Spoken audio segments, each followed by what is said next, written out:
Paulus mengatakan bahwa Kristus telah menebus pengikutnya dengan jalan menjadi kutuk karena pengikutnya. Karena ada tertulis, kata Paulus.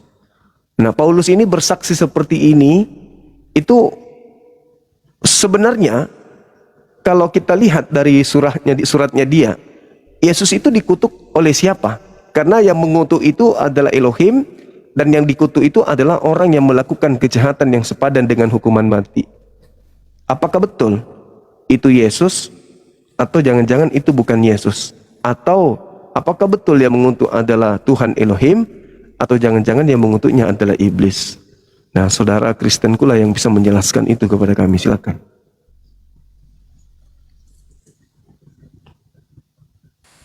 Saya mau nanya dulu ya. Silakan, Bang. Yang mengutuk Yesus itu di dalam perjanjian mana dulu? Di perjanjian Ceritanya. Kalau di kitabnya Yahudi yang dikutuk itu adalah orang yang melakukan dosa yang sepadan dengan hukuman mati. Kalau di perjanjian lama baru, khususnya di kitabnya suratnya Paulus, di situ jelas dikatakan bahwa Yesus itu mati dengan jalan kutuk. Karena tertulis di perjanjian lama, orang yang digantung ini adalah orang yang terkutuk. Begitu, Bang. Oh gitu. Boleh saya jelasin? Boleh, boleh. Jadi sebenarnya di dalam perjanjian lama dan perjanjian baru, jadi kenapa dikatakan dalam perjanjian lama yang terkutuklah yang digantung di tiang salib, kan gitu kan? Iya. Jadi merujuk kepada siapa? Sampai itu kan merujuk kepada Yesus. Kenapa demikian? Karena Yesus itu menggenapi. Jadi ketika tiba di perjanjian lama, di perjanjian baru, disitulah terjadi pengutuk itu Yesus. Jadi kenapa demikian Yesus terkutuk? Demikian merujuk dari perjanjian lama itu karena menanggung dosa-dosa manusia. Karena sebelumnya di perjanjian lama banyak orang-orang manusia di dunia yang tidak percaya, dan banyak juga orang yang melakukan dosa, dan banyak juga orang yang tidak pernah mengenal. Kenapa demikian melakukan banyak dosa manusia sebelumnya? Karena banyak orang-orang yang tidak percaya siapakah Allah Tuhannya yang sebenarnya. Jadi kenapa demikian di perjanjian lama? Makanya Allah Bapa itu menurunkan firman-Nya dalam rupa manusia, yaitu merujuk kepada Yesus di perjanjian baru. Itulah kejadian sebelumnya. Makanya di perjanjian lama itu dikatakan yang menggenapi itu nanti, makanya terkutuklah dia di tiang kayu salib. Tetapi dia ada keselamatan. Tapi dia punya keselamatan. Demikian. Oke, baik. Jadi lanjut ya. Ya. Saudara, ini agak aneh ya kalau kita berbicara dalil yang ada di Bible. Apalagi kita kaitkan dengan Yesus. Kenapa saya katakan agak aneh? Coba saudara buka Matius 23. Anda lihat di sana bagaimana Yesus mengutuk. Celakalah engkau, celakalah engkau, celakalah engkau, celakalah engkau. Yesus mengumpat. Yesus menegaskan kepada mereka bahwa mereka adalah keturunan ular beludak. Bahkan Yesus mengatakan, "Hai kamu ular-ular." Artinya ular-ular di sini adalah iblis. Siapa yang disebut Yesus iblis di situ?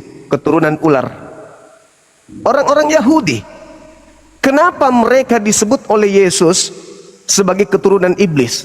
Coba Anda baca di dalam kitab Matius 23 itu. Kalau saya melihat data yang ada di 35-nya, jelas mereka keturunan ular atau keturunan iblis. Dialah yang menanggung seluruh dosa yang dilakukan oleh nenek moyang mereka. Dikarenakan mereka membunuh, mereka menyalibkan nabi-nabi, mulai dari Habel sampai kepada Zakaria. Yesus mengutuk mereka,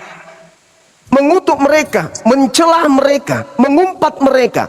Hai ular-ular, bagaimana mungkin engkau meloloskan dirimu dari api neraka? Jadi Yesusnya melemparkan kemudian kesalahan-kesalahan itu akibat membunuh, akibat menyalib orang-orang benar dari Habel sampai Zakaria, bahwa mereka tidak akan lolos dari api neraka karena perbuatan dosa tersebut. Nah, kok jadi sekarang Kristen muncul? Yesus dibunuh, kemudian orang Kristen di luar Yahudi itu selamat. Gimana ceritanya itu? Dari mana poinnya? Sedangkan Yesus mengatakan supaya engkau menanggung. Apa yang ditanggung di situ? Dosa. Akibat apa? Akibat menyalib orang yang benar.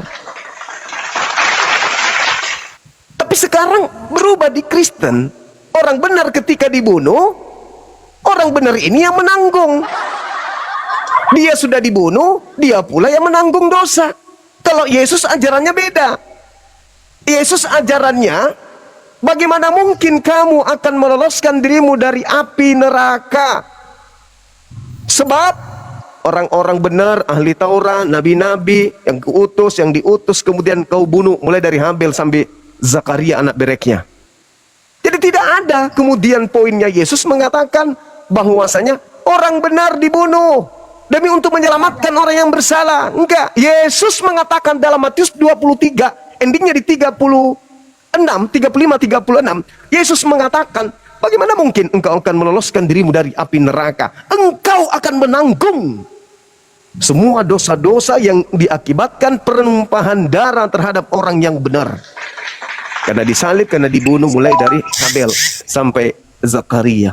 Jadi Kristen ini dapat pola dari mana, Bang?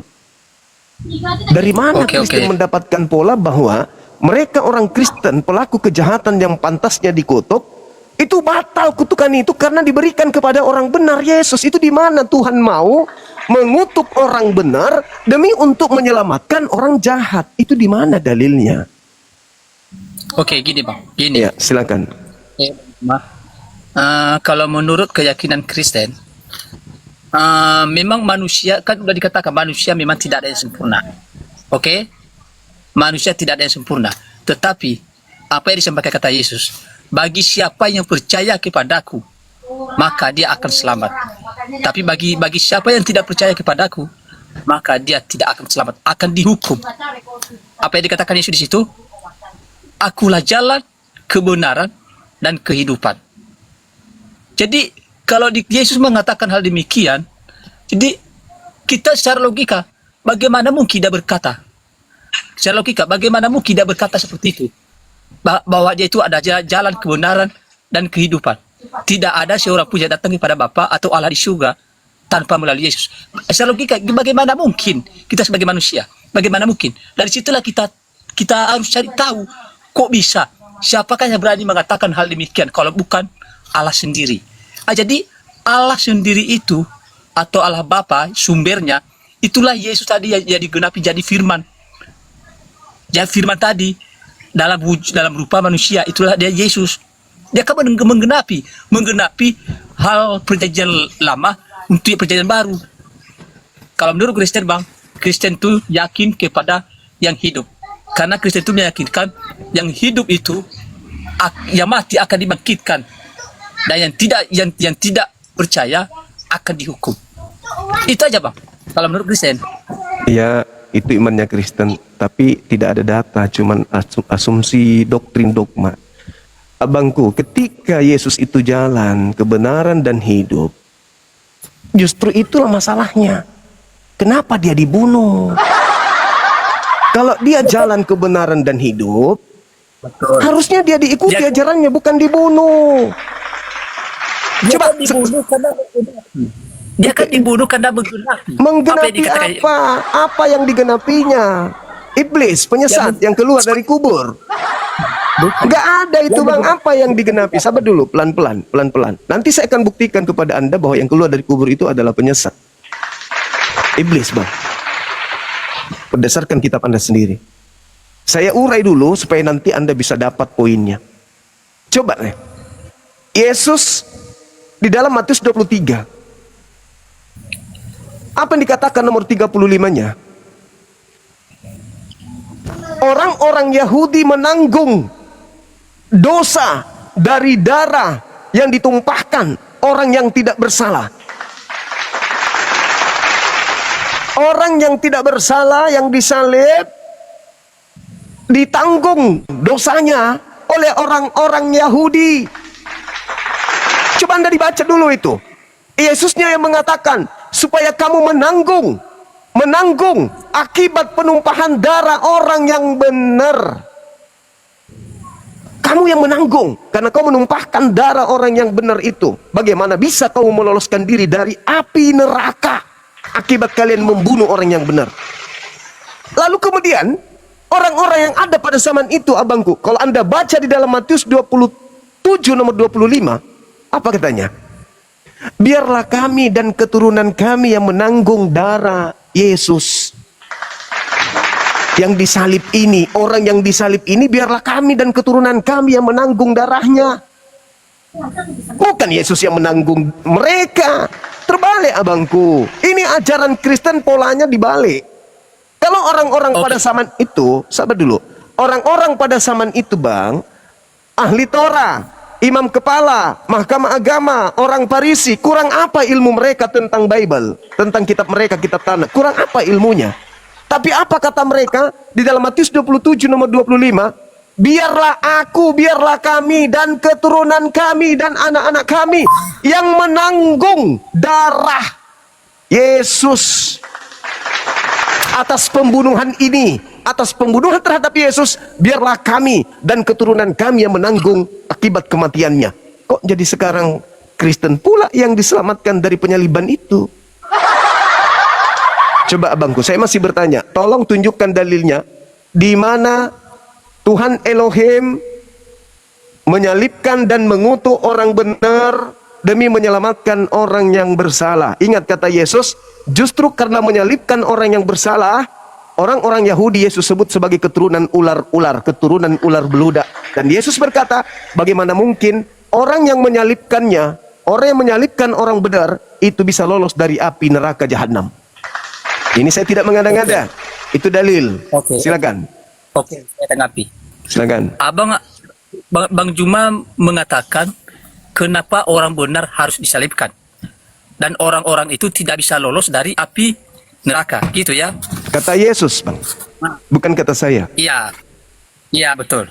Jadi merujuk kepada siapakah yang digantung atau yang dibunuh di tiang salib? Merujuk kepada siapa atas perkataan Yesus itu?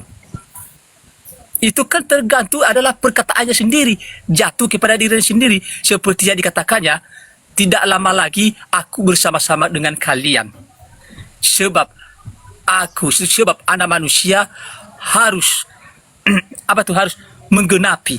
Karena Yesus mengatakan sendiri tuh, dia harus menggenapi bahwa anak manusia itu akan dihukum. Jadi siapa yang menjadi anak manusia yang akan dihukum itu, sementara dia benar adalah Yesus sendiri. Tapi kalau secara kemanusiaan, secara logika, siapakah yang membunuh atau yang menyalibkan Yesus itu?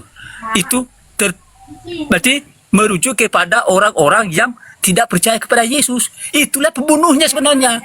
Bukan orang-orang yang percaya kepada Yesus, tapi orang-orang yang tidak percaya kepada Yesus, seperti orang-orang Farisi, seperti Yudas ke-12 muridnya. Kenapa Yudas melakukan hal demikian, mengkhianati Yesus, dia menjual kayak gitu ya? Itu karena mereka tidak percaya dengan orang-orang yang tidak percaya kepada Yesus. Jadi makanya mereka mencari akal untuk membunuh Yesus. Jadi sementara yang dikatakan yang membunuh tadi, yang benar tadi, adalah Yesus sendiri. Gitu, Pak. Itu yang tidak lolos dari api neraka itu yang tadi Abang katakan tadi. Itulah orang-orang yang menyalibkan Yesus, orang-orang yang membunuh Yesus. Karena mereka lah yang menanggung akhirnya hukuman itu. Kenapa? Karena Yesus bangkit. Dia kan sudah menggenapi. Walaupun dia mati dalam 3 hari, tapi dia bangkit loh, Bang. Dia bangkit. Makanya Kristen harus percaya. Itu, Bang. Saudara, coba Anda lihat deh di data Matius 23 nomor 33 itu. Bagaimana mungkin kalian lolos dari api neraka? Sebagian utusan Tuhan kalian bunuh, sebagian kalian salibkan. Kalian harus menanggung itu. Sekarang kalau menyalib orang benar, kata Yesus, tidak lolos dari neraka. Dan Anda kemudian hadir tuh bahwasanya Kristen dibebaskan dari api neraka karena dosa-dosanya ditanggung oleh Yesus di atas tiang salib. Ini ilmu dari mana? Sedangkan orang yang menyalib Yesus di Matius 27 nomor 35 sendiri berkata bahwa biarlah apa yang terjadi terhadap Yesus, darahnya tertanggung kepada orang-orang Yahudi dan juga keturunan orang-orang Yahudi. Ini permasalahan yang sangat kompleks.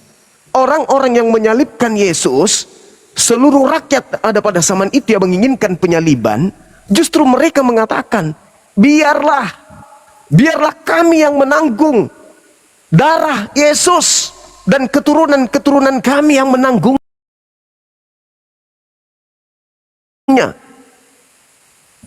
Jadi tidak ada kemudian Yesus yang mengatakan bahwasanya dia ada hapuskan dosa. Kan yang menghapuskan dosa orang-orang itu kan Tuhan. Yang menyelamatkan manusia dari kutukan itu kan Tuhan. Sekarang di mana Tuhan mengutuk orang benar, Yesus, demi untuk menyelamatkan orang yang terkutuk, yaitu orang-orang Kristen? Di mana dalil itu? Ada nggak dalil itu? Nggak ada. Apa buktinya nggak ada? Yesus sendiri yang mengatakan, bagaimana mungkin kamu meloloskan dirimu dari api neraka? Diutus padamu nabi, diutus padamu kemudian ahli Torah, diutus padamu kemudian Mesias, tapi kau bunuh dan kau salibkan. Jadi bagaimana mungkin kalian bisa lolos dari api neraka? Orang-orang Yahudi, keturunan para penyalib nabi, itu tidak lolos dari api neraka, kata Yesus. Coba Anda baca tuh. Ulangan Matius 23 nomor 31, 32, 33. Coba Anda baca. Oke, udah saya lihat, Bang. Nah, bagaimana? Apa kata Yesus di situ? Bisa nggak orang-orang ini lolos dari api neraka akibat daripada menyalib? Iya betul. Yang tidak lolos itu, Bang, yang menyalibkan tadi. Mereka menanggung darah. Apa mereka? Mereka menanggung darah sampai cucu ke anak, katanya kan. Tetap mereka lah yang tidak bisa diselamatkan. Iya, orang keturunan loh. Keturunan dari penyalib nabi-nabi, mulai dari Habel sampai Zakaria, itu tidak lolos dari api neraka. Lalu kemudian, kalau Yesus yang disalibkan, kata orang-orang yang menyalibkan di dalam Matius 27 nomor 25, biarlah kami dan anak-anak kami yang menanggung darah Yesus. Berarti orang Yahudi dari zaman Habel, yang keturunan mereka keturunan orang Yahudi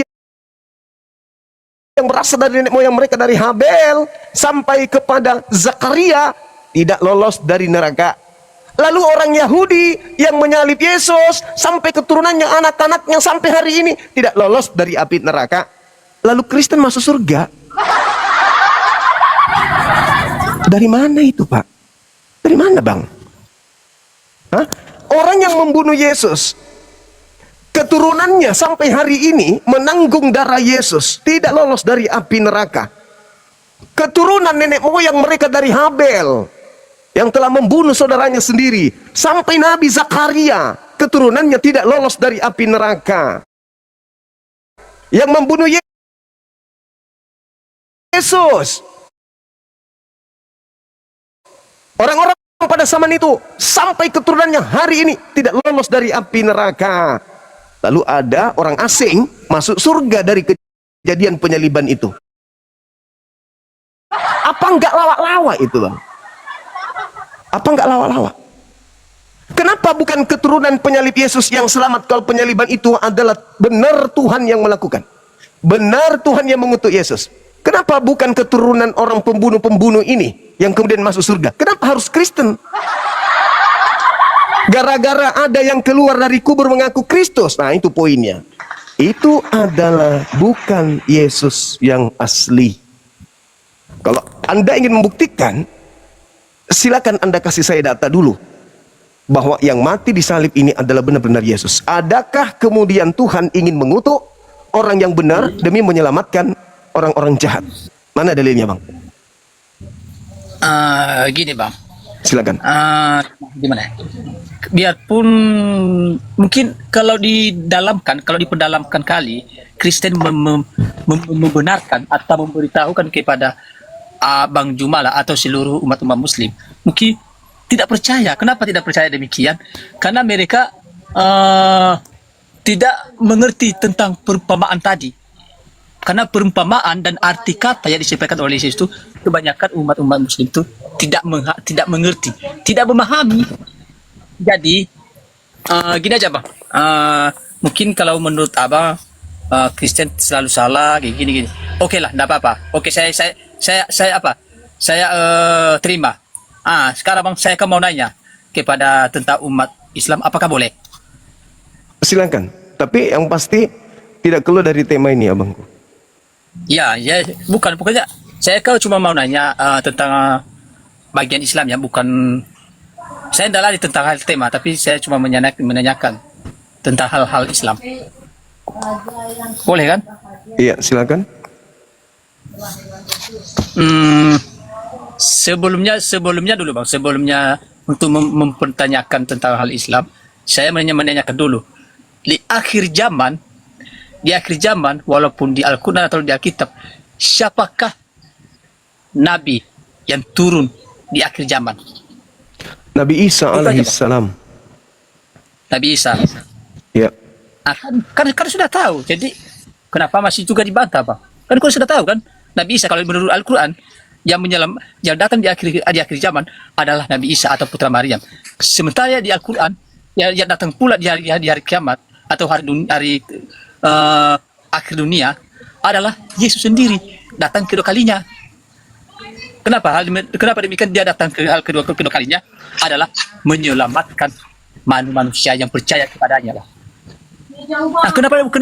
Kenapa saya jawab bukan atau Anda yang mau menjelaskan? Saya Bang ya? Silakan, Bang. Okay. Nabi Isa alaihissalam datang itu untuk membuktikan kalau dia itu tidak disalib.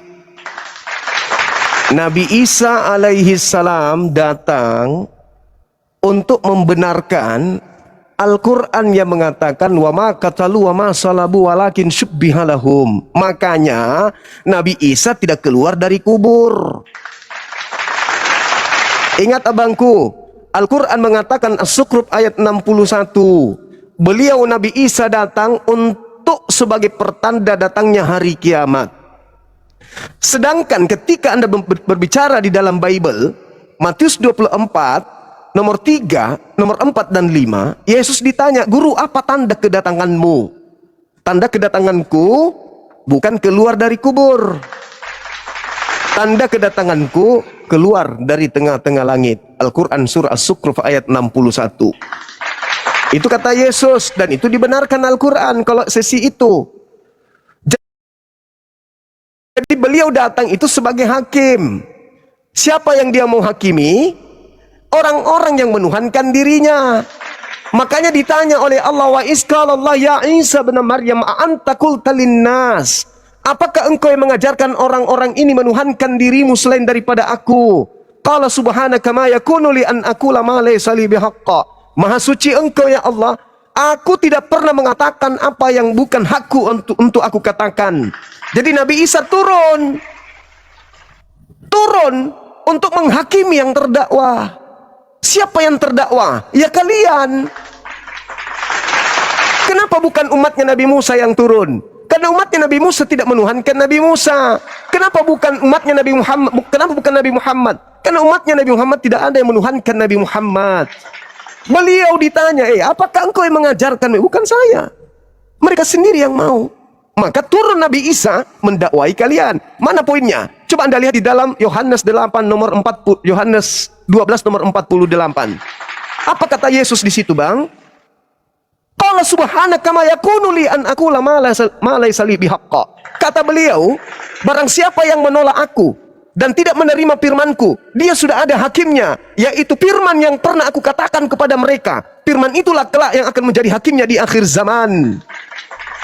Jadi ketika ia datang, yang datang itu adalah Nabi Isa. Dia kembali menghakimi orang. Di mana saya pernah mengajarkan kau menuhankan diriku? Di mana kau pernah saya ajarkan untuk makan babi? Di mana saya ajarkan kau kemudian untuk tidak bersunat? Di mana saya ajarkan kau untuk membatalkan Torah? Di mana saya ajarkan kau untuk ke gereja hari Minggu? Di mana saya ajarkan kau menjadi Kristen?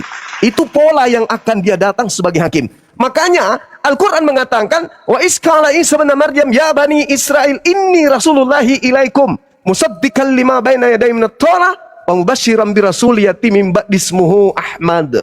Itulah yang diterangkan oleh Nabi Isa dan terekam di dalam Yohanes 16 nomor 13 bahwa akan datang setelahku orang yang tidak berkata-kata dari dirinya sendiri, melainkan apa yang didengarkan, itulah yang dia sampaikan. Mengajarkan hukum-hukum, keadilan, pengisapan dunia akan dosa. Dan dia adalah Ahmad.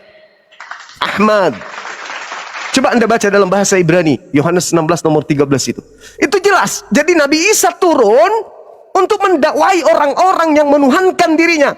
Buktinya, Anda coba baca dalam Matius 7 nomor 22-23. Pada hari terakhir nanti, banyak orang akan berseru kepadaku, Tuhan, Tuhan, bukankah kami bernubuat pakai namamu, bermujizat pakai namamu, mengusir setan pakai namamu juga? Pada saat itulah aku, Yesus, akan berterus terang kepada mereka, enyahlah daripadaku, kalian semua adalah pembuat kejahatan. Aku tidak mengenal kalian, kalian semua adalah pembuat kejahatan. Itu tujuannya dia turun. Karena ada yang kemudian menuhankan dirinya, sedangkan pesan yang disampaikan kepada Bani Israel di dalam Yohanes 17 nomor 3, hidup kekal itu adalah mereka mengenal engkau satu-satunya Tuhan yang benar dan mengenal Yesus Kristus yang engkau utus. Untuk mendapatkan hidup yang kekal, Yesus harus dikenal satu natur saja, yaitu utusan Tuhan yang Maha Kuasa. Tapi ada yang menuhankan, ada yang melantiknya setara dengan Tuhan, ada yang mengatakan dia adalah teofani, dia inkarnasi dari Tuhan yang turun ke bumi mengambil rupa manusia. Mereka inilah yang akan diusir oleh Yesus.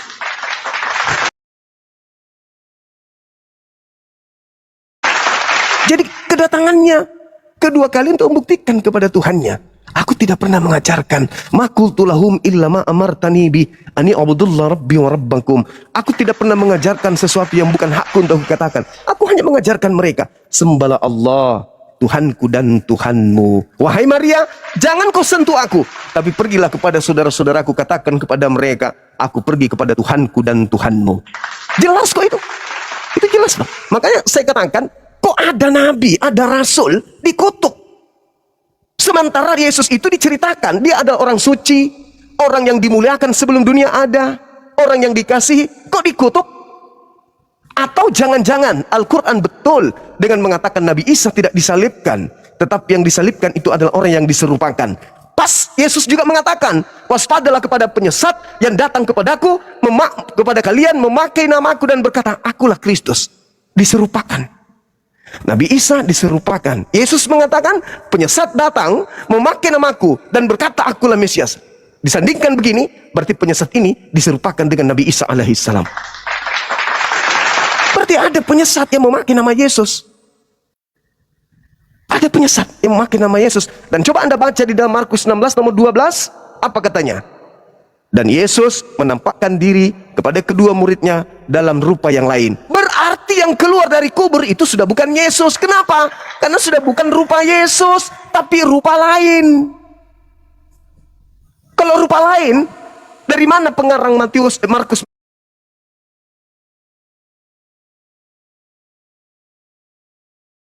mengatakan itu Yesus, padahal rupanya rupa lain?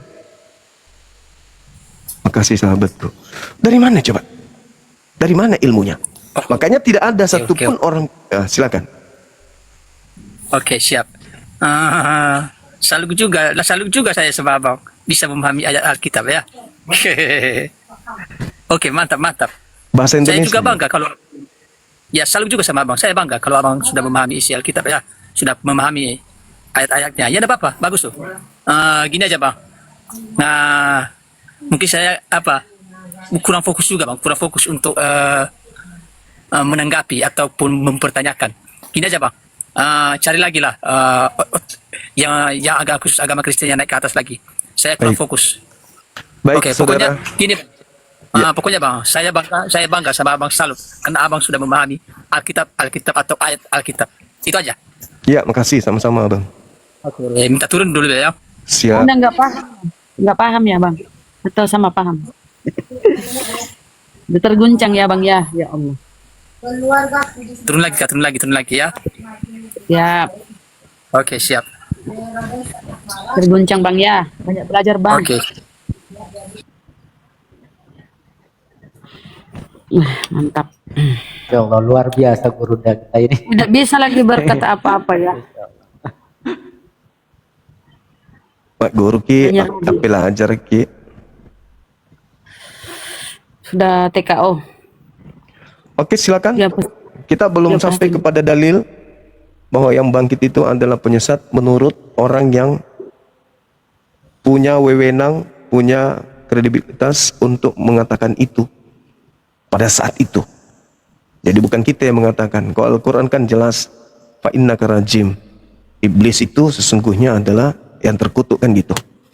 Nah, jadi yang terkutuk ini adalah iblis kalau dalam Al-Quran. Lalu kemudian kalau di dalam kitabnya Yahudi juga adalah iblis yang terkutuk. Kejadian berapa itu? Kejadian 3 nomor 14, 3. nomor 16 ya.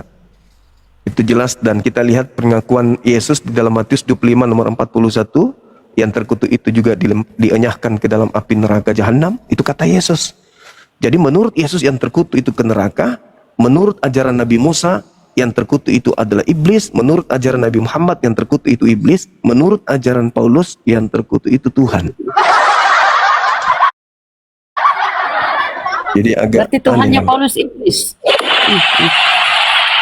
Kemungkinan kita bukan kita paku mati, itu yang tertulis di Bible. Ya ente syukran barakallahu fik. Terlepas dari benar tidaknya, ya kita lepas tangan, itu tertulis di Bible. Karena kita Muslim ini kan tidak bisa menerimanya sebagai firman Tuhan dan juga tidak bisa menolaknya sebagai ilmu pengetahuan. Jadi ada hal yang harus kita ketahui. Jadi Bible ini bukan firman Tuhan. Kalau dalam kaidah Islam, meskipun saudara kita Kristen mengatakan ini firman Tuhan, tapi karena ini bukan kitab suci kita, maka kita terima ini sebagai ilmu pengetahuan. Tapi kita tidak menerimanya sebagai firman Tuhan.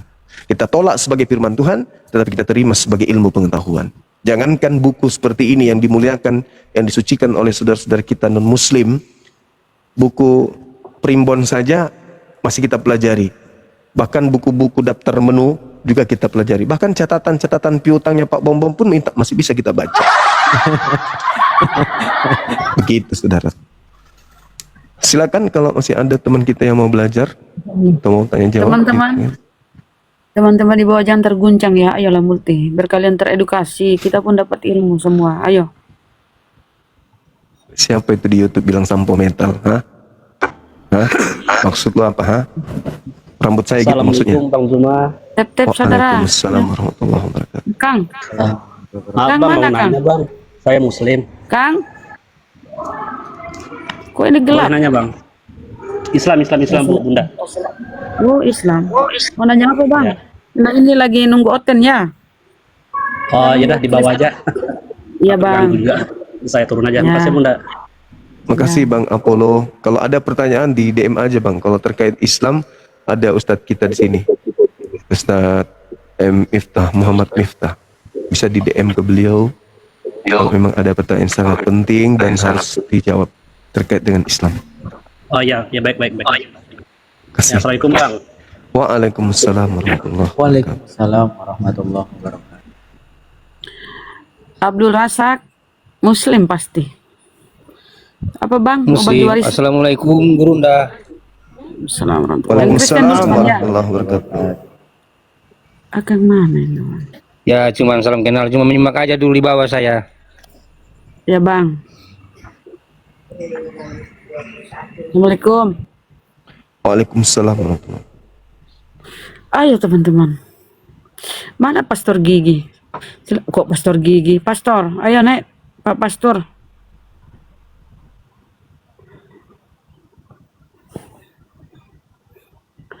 Host, Akang, Kaira. Ayo teman-teman. Siapa yang keluar? Makhluk apa yang keluar dari kubur? Silahkan. Naik, sampaikan. Ini kesempatan seperti yang ada di Bible saudara, Matius 28. Jadikan semua bangsa muridku, murid, murid atau apa pengikut. Ayo teman-teman Kristen, memang judul ini udah udah seminggu ya, hampir seminggu judul ini memang terguncang Kristen. Mana dia pastor, saudara pastor mana?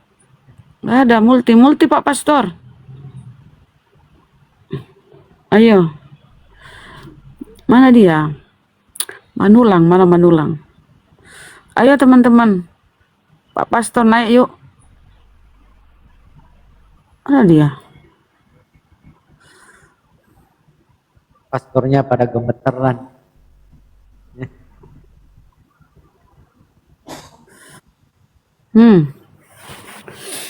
Masya Allah ya. Nyimak di Kamal Muslim itu, kalau ada gurunda, aduh, catat ya teman-teman, catat. Itu bekal. Oh Muslim ya, oke.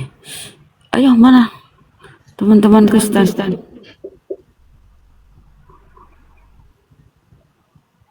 Jadi belum ada yang bisa membantah ini ya Bunda Rahmaya? Akang itu gelap gulit. Enggak kok. Bagus. Ya kan Ustaz. Iya, saya juga gelap. Nah, kalau on cam Oh, baru yang belum. sekarang bagus. Oh, harus tutup kamera ya. Ayo, Akang pancing otennya nih. Tuh gimana ya? Ya saya udah share ke beberapa debater Kristen juga, termasuk pendeta, cuma belum pada muncul mereka.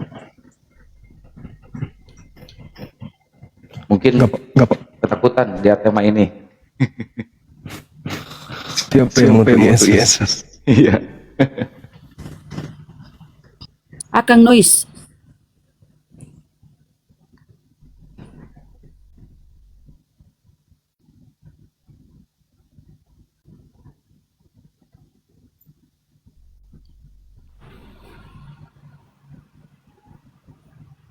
Tadi dia hampir mau menyamakan ini narasinya dengan Nabi Isa. Oh nggak bisa itu. Jadi pengennya itu Nabi Isa itu Yesus, mereka itu. Tapi sebenarnya kalau mereka dudukkan perkaranya dengan tepat, sebenarnya yang mereka tuliskan di dalam Bible mereka itu dengan nama Yesus itu Nabi Isa. Itu Nabi Isa. Kan memang yang datang di tengah kaumnya Bani Israel kan memang Nabi Isa. Cerita tentang Nabi Isa yang kemudian menjadi pengabaran di tengah-tengah masyarakat Yahudi kala itu, inilah yang sampai kepada penulis-penulis melalui kesaksian-kesaksian. Tapi karena mereka menulisnya dalam bahasa Yunani, maka ditulisnya Isaus. Coba nama pertama yang muncul di original teks itu kan Isaus. Isau, bahasa Aram. Os, karena dia dikirim surah-surah ini untuk non-Yahudi.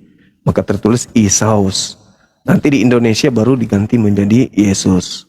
Kalau di Barat, Yesus. Di sini, Yesus. Original teksnya Isaus. Berasal dari kata Iso. Isa. Yesua. Nah itu dia. Jadi memang Nabi Isa ini yang melakukan sebagai aktor di situ, sebagai nabi. Sebagai nabi di sana.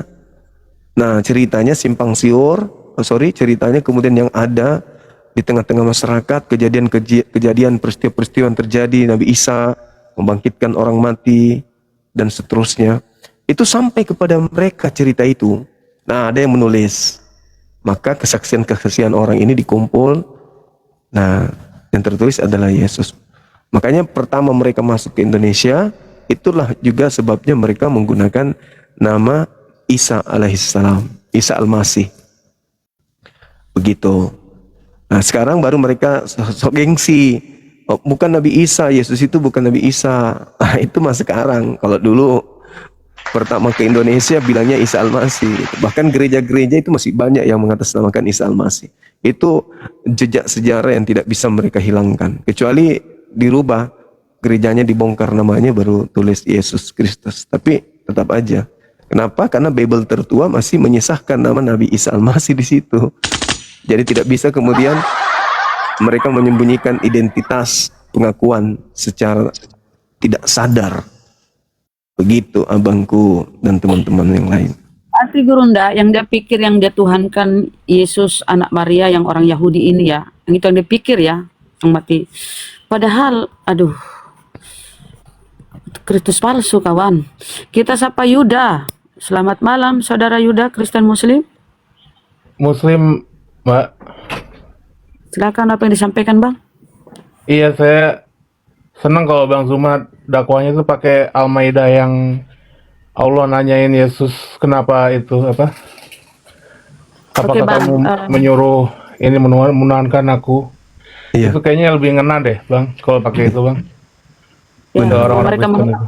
mereka menolak Al-Quran Bang. Bibelnya aja dia nggak terima. Ada percakapan di Al-Maidah. Oke Bang, ayat oke, Bang, 100. ini udah ada oteng, ada oteng nih. Kita Oh, mau iya. diskusi Bang. Izin, assalamualaikum. Waalaikumsalam. Mohon maaf Bang.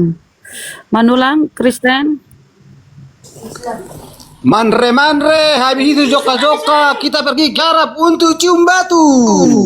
Wih, sabar, Baru joka-joka, pergi. sabar saudara, dinginkan dulu babinya, baru kau makan. Itulah kau kepanasan, sabar. Jangan makan babi panas-panas. Ayo Bang, diskusi yang bagus, ayo. Manre dulu, baru joka-joka, garap untuk cium batu. Aduh, gimana ini Gurunda kalau begini? Biarin, biar. Dia siapa yang turunin? Padahal bisa loh kita diskusi baik-baik. Siapa yang nyembah batu kan gitu Bang. Bisa itu. Kita buktikan Anda atau saya yang nyembah batu kan gitu ya. Moderator jangan diturunin, itu bukti ajaran kasih karesteng. Mana? Naik lagi Bang. Biar kita mute, kita mainkan. Manulang, jangan lo emosi. Kalau kau memang jago debat, cuma berani dulu kau debat di forum-forum yang lain. Jangan di kandangmu aja kau berani. Longor. Kalau cuma jago kan. Udah ditantang semua pendetamu Bang. Tantang apa? Mana pernah? Bang, sudah ditantang, diumumkan secara Biar sama Bunda Rahmat biar seru. kandangmu doang. Jago kandang namanya itu. Itulah Uclim. Jago kandang. Jangan begitu abangku, ndak boleh kayak Kalau di gitu. kandangnya baru Saya di mana basis kalian yang saya tidak datang? Saya datang kok. Di mana basis kalian? Saya tidak datang. Di mana basisnya kalian? Saya tidak datang. Kan saya datang. kandang. Saya jangankan online, saya offline aja saya datang kok. Di basis kalian? Tidak pernah kau di tempat lain. Cuman di kandangmu doang kau berani. Enggak lah. Lah. Makanya kau dikatakan sapam kau, longormu itu. Kalau mungkin kita Jangan di mute, diturunkan kalau mau di mute. itu Ngapain kita dengarkan sepotong-sepotong? Allah Biarkan dia celoteh. Ya, biarkan jangan di-mute Bunda Rahmat, biarin. Apa sih? Hah? Allah macam apa itu? Kalau ada orang tersesat malah disesatkan, diutus lagi setan-setan. Hah? Aku tanya dulu kau, Allah macam apa itu? Orang udah tersesat malah disesatkan sama Allahmu itu. Kita diskusi Bang, boleh nggak kita diskusi? Enggak, coba dulu pikir dulu. Kalau ada orang tersesat malah disesatkan Allahmu itu, Allah macam apa itu? Coba, aku tanya dulu kau. Hah? Jadi orang yang Allah sesat. macam apa itu? Jadi orang yang Kalau ada sesat. orang tersesat malah disesatkan apamu, apa Allahmu itu? Allah macam Nih emosi dia teman-teman, emosi dia. Emosi. Nalarmu itu lebih makanya jangan di kandang ruang kau Emosi itu berkoar-koar. abangku, emosi Bukan itu emosi. bentuk daripada Bukan kekalahan. emosi kawan, bukan. Tadi Itu emosi dia, emosi. Allah itu, macam apa emosi. itu? Kalau orang tersesat malah Emosi. disesatkan sama Allah, malah dikirim lagi, Emosi. malah diutus lagi setan. Allah macam apa itu? Hah? Makanya kau jangan di kandang ruang kau berkuar-kuar, di room lain dulu kau berani dulu kau tengok dulu. Jangan cuma di kandang ruang kau berani berkuar-kuar. Bahas dulu kitab sucimu itu. Udah benar apa tidak? Itu maksudnya. Jangan membahas kitab orang lain kau pintar. Emosi nih Bukan emosi. Terus apa Dan? Kenapa nggak mau diskusi? Mau kita Aku ganti. diskusi sama mamamu. Allahmu itu udah orang tersesat malah kau disesatkan Allahmu. Kita bahas itu. Siapakah Tuhan yang penyesat? Mau nggak? Ya Allahmu lah orang tersesat malah disesatkan. Mau nggak kita diskusi dalil itu? Mau Terus nggak? lagi setan nggak berguna diskusi sama kamu di tempat lain. Oh ya udah, kalau nggak berguna ngapain naik ke sini? Melampiaskan kemudian wujud Bukan, kesalahan saudara. Anda naik ke sini koar-koar, marah-marah, menghujat, menista, bentuk bahwa Anda itu sudah kalah. Diajak diskusi, siapakah yang penyesat? Yesus Kristus atau Allah? Kan begitu. Waspadalah kepada penyesat yang datang kepadamu memakai namaku. Penyesatnya memakai nama Yesus. Sekarang siapa penyembah Yesus? Kan Anda, bukan saya. Iya kan? Waspadalah kepada penyesat yang datang kepadamu memakai namaku. Siapa namaku? Allah, bukan Yesus. Jadi penyesatnya siapa namanya? Yesus. Sekarang siapa pengikut Yesus? Kan Anda. Siapa sekarang yang menyembah penyesat? Kan Anda. Karena menurut Yesus, nama penyesat itu Yesus. Sekarang siapa yang menyembah Yesus? Ya Anda. Berarti Anda menyembah penyesat. Dia yang nyembah penyesat. Emosi. Pret. Naik ke sini dong. Ajak pendetanya ke sini. Gak usah menghujat, gak usah menista. Gak usah menghujat, gak usah menista. Karena kalau saya baca dalil di dalam kitab saudara, ya iblis-iblis itu diutus kepada nabi-nabi sehingga nabi-nabi itu berdosa. Mereka percaya kepada dusta gara-gara dikirim iblis kepada mereka. Banyak dalil-dalil begitu. 2 Tesalonika dalam kitab saudara itu rame. Tapi Anda sedang tidak ingin berdiskusi. Anda hanya ingin memamerkan, Bang Suma aku kalah. Setiap wakilku selalu kalah Bang Suma. Aku stres. Tidak pernah menang. Kalau berdiskusi denganmu tidak ada yang bisa menang samamu Bang Suma. Aku stres. Sisingkan aku naik. Aku ingin maki-maki kamu. Ya jadi aku kasih ruang 1 menit, 2 menit, 3 menit untuk melampiaskan rasa kekecewaan terhadap semua wakil-wakilnya yang naik ke sini. Gitu Bang, ya. Jadi jangan emosi. Kalau sudah mau diskusi silakan naik ke sini. Yang penting sudah tidak emosi lagi, sudah puas melampiaskan kekalahannya, ya. Karena dengan cara seperti yang Anda lakukan itu tadi, itu seperti ular yang melilit gergaji. Karena benci kepada gergaji, dia lilit semakin dia lilit gergajinya, semakin putus-putus badannya ular itu. Semakin Anda emosi, semakin akan nampak kemudian kekalahan Anda, kan gitu. Semakin Anda memperlihatkan emosinya Anda, ya semakin nampak kekalahan gitu. Ya kan? Orang yang kalah lalu emosi itu seperti ular yang melilit gergaji. Semakin dia merasakan sakit badannya melilit gergaji itu, semakin dia kencangkan, dia lilit. Akhirnya dia tidak sadar kalau badannya sudah putus-putus. Meninggoy gara-gara emosinya sendiri. Sampai dia mati dia nggak sadar, apa yang membuat saya mati nih? Karena kebencian, emosi. Nah itulah. Itu filosofinya itu, orang yang emosi karena kalah seperti ular yang melilit gergaji.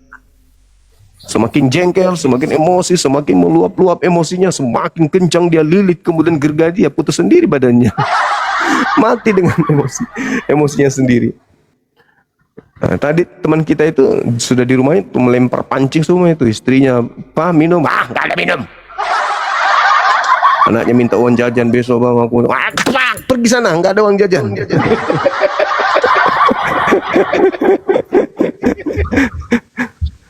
Emosi dia, emosi sendiri, ngamuk sendiri.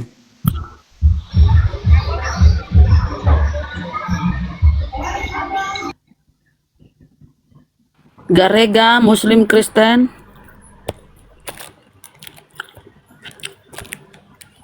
Garega. Garage. Garage. Aduh, Muslim mama. Muslim.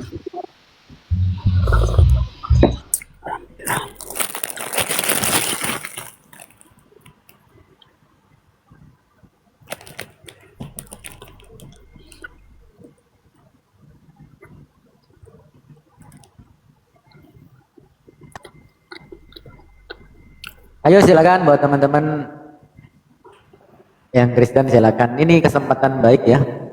Seharusnya ini.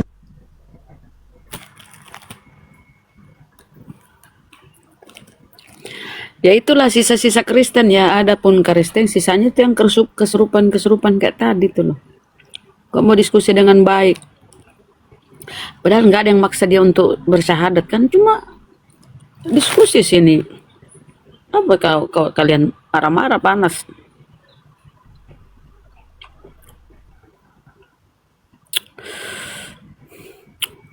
Ayo, Akang, mana Akang? Kayak ini kok Di sini noise Bun, di sini noise Bun. nggak ada gambarnya, gelap gulita.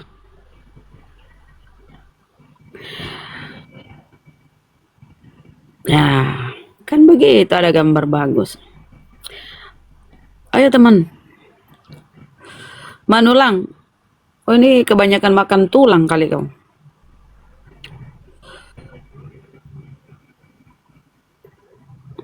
Ayo Kang, suaranya menggelegar supaya Oten tuh.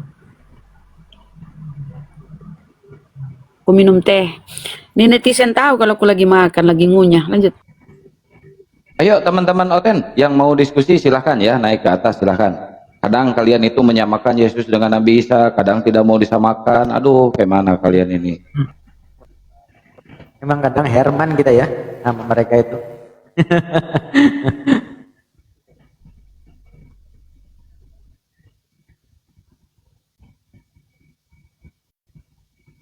Ini padahal 5 slot buat Oten loh, biar naik semua Otennya. 5 slot buat Oten ini. Silakan Oten naik sini. 55 ajak pendeta kalian atau si Bom ajak.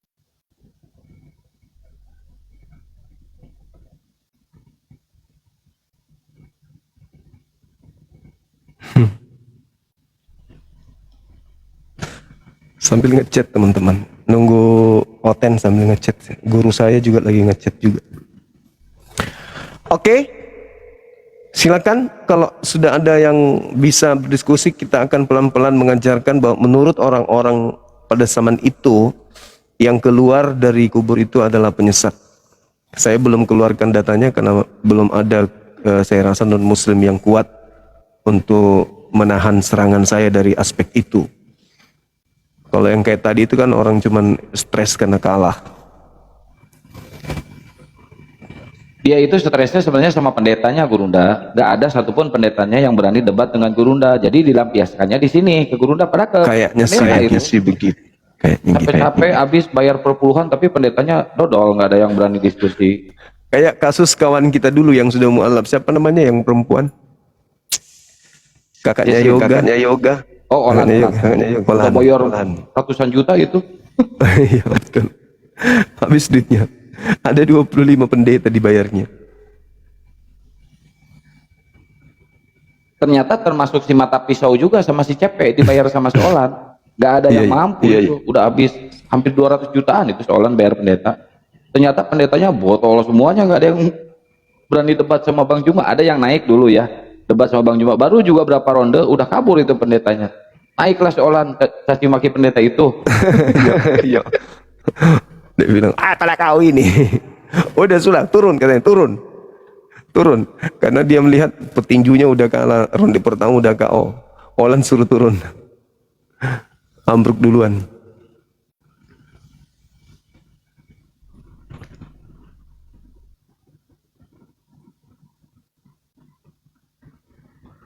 Mana ini Otennya ini, Kang? Iya. Ayo teman-teman Oten, silakan naik lagi teman-teman Oten. Buat moderator silakan naikin Oten-Otennya ya, dinaikin Oten-Otennya yang mau diskusi. Yang Muslim ditahan dulu ya, jangan dulu minta naik. Ini 5 slot buat Oten nih, 5 slot buat Oten. Ayo, Pak Handi, sini naik Pak Handi. Yuk dibantu di share-share ke Oten-Oten ya teman-teman ya. Oten ini jadi CCTV sambil bernarasi dulu ya. Siap. Silakan. Siap. Silakan, Kang. Ya. Gus Miftah. Ini mereka ini pengennya menyamakan Nabi Isa dengan nyimak sambil makan, Kang. siap, Gerunda siap. Yuk, mungkin Gus Miftah mau kajian dulu sejenak sambil nunggu Oten. Kenapa mereka ini menyamakan Nabi Isa dengan Yesus? Padahal sejarahnya berbeda. Nabi Isa itu dimuliakan dan Yesus itu sangat dihinakan di mereka, Gus Miftah.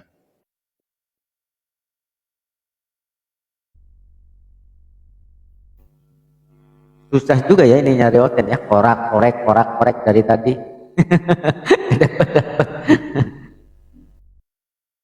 Ada Ustaz, tapi Iya. mereka yang dibawa ini hadir di Komal kita ini untuk belajar. Alhamdulillah, Betul. pesan kita di TikTok ini itu tersampaikan kepada mereka, melahirkan keadaan di mana mereka itu penasaran gitu. Nah, rasa penasaran itu menghantarkan mereka datang ke Komal-Komal kita, dan setelah mendengarkan Komal-Komal kita itu, dia berharap ada dari Oten yang naik yang bisa menjelaskan. Tapi ternyata ya bukan malah menjelaskan. Yang pertama tadi kan keok, yang kedua naik itu ngamuk memperlihatkan sisi kekalahannya gitu. Jadi yang dibawa ini gunjang semua ini. Oh, gimana ini? Yang tadi keok, yang sekarang ini malah emosi gitu karena kalah. Gitu. Jadi kalau misalnya ada yang teman-teman kita Kristen yang ada di bawah itu memang mereka nyimak untuk belajar. Berarti Temanya berat. ketika Siapa kita yang- diskusi memang target kita bukan hanya lawan diskusi ya Gerunda ya. Iya, betul. Nah, kita jadikan lawan diskusi kita itu sebagai sarana untuk menyampaikan ilmu yang ada. Semakin mereka bertanya, semakin banyak ilmu yang kita sampaikan kepada mereka.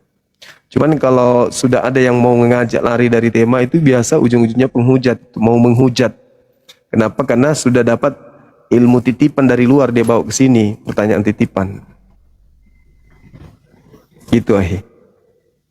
Silakan naik sedikit lagi, nanti akan saya bacakan dalilnya bahwa ternyata penyesat itulah yang bangkit menurut orang-orang atau tokoh-tokoh yang ada pada zaman itu.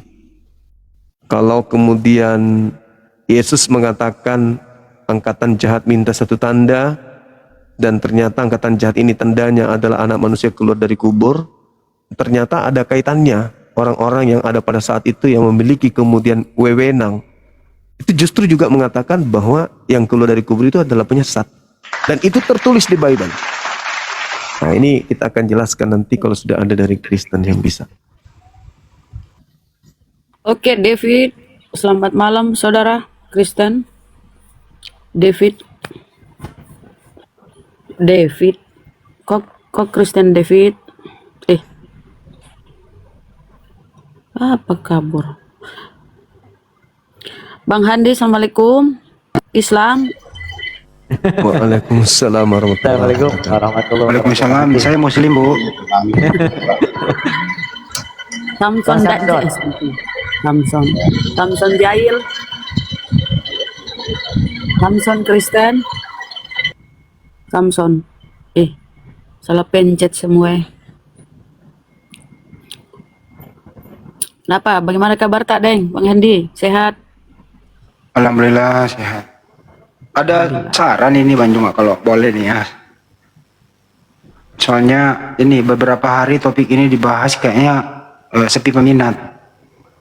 Karena kalau ini jadi topik, mereka tidak bisa memberikan argumentasi yang membuat mereka tuh punya bahan leluasa untuk berbicara gitu. Artinya tidak ada jalan ngeles. Kalau topik ini mau jujur, ketahuan mau tidak jujur, tidak ada jalan untuk tidak jujur gitu. Kalau jujur terbuka semua, tidak jujur tidak ada jalan untuk tidak jujur. Itu loh. Jadi memang ini topik agak sulit. Makanya sepi peminat gitu Bang Jawa. Saran saya Ganti. bisa nggak jualan ini ditutup dulu, ganti yang mungkin Boleh. agak sedikit yang umum lah kan gitu ya. Iya. Ya, kurang lebih begitulah saran saya. Silakan. Nubuat Imam Kayafas, nubuat tentang Yesus. Gitu aja.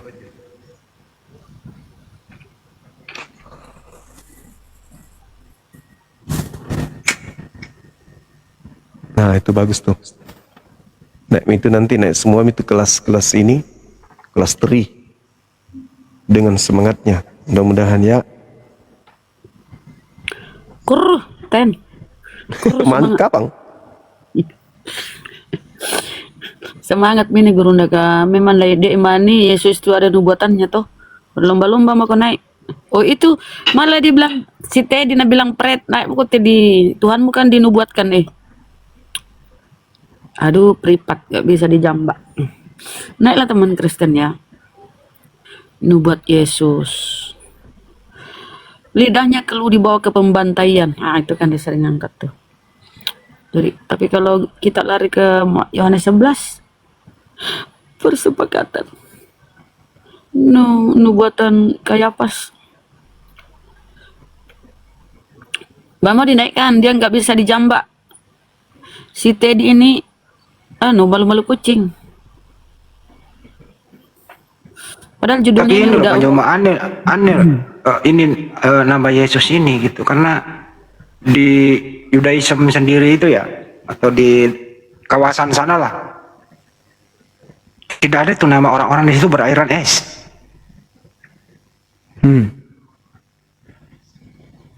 Ya kok tiba-tiba ini ada bernama Yesus gitu. Maksudnya ini terpola dari mana? Terinspirasi apa gitu loh. Sehingga tadinya namanya Isa Al-Masih lah gitu ya, Yesua Al-Masih lah gitu ya. Kenapa kok berubah menjadi Yesus? Ini juga sering saya pikir-pikir kenapa ya gitu ya. Nama orang diganti gitu, ke barat-baratan gitu. Ya mungkin supaya cepat laris. Karena dewa mungkin berpikir sama seperti Paulus kan, yang kisah para Rasul 17 itu, yang KPR 17, bagaimana ketika Paulus datang ke sana dianggap dewa, Hermes, ada Zeus. Ya makanya ketika berbicara mengenai orang sakti mereka, separuh dewa ya harus sesuai dengan keinginan mereka, kegemaran mereka, tradisi mereka, orang-orang penyembah dewa-dewa yang ada di Athena gitu. Begitu juga di Roma. Gitu Bang Hendi. Maka lahirlah nama itu, nama Yesus ini. Padahal orang-orang Aramaik, penutur bahasa Aram, ya tidak mungkin memakaikan nama anaknya dengan nama penjajah kan, kecuali mereka yang mendapatkan posisi strategis dari penjajah sebagai tangan kanannya untuk menindas bangsa sendiri. Begitu. Iso, Yesus, Kalau Isus. menurut saya ini terafiliasi dengan bahasa PD-nya sendiri, dengan bahasa Yunani Bang Juma. Terdoktrin di situ dia.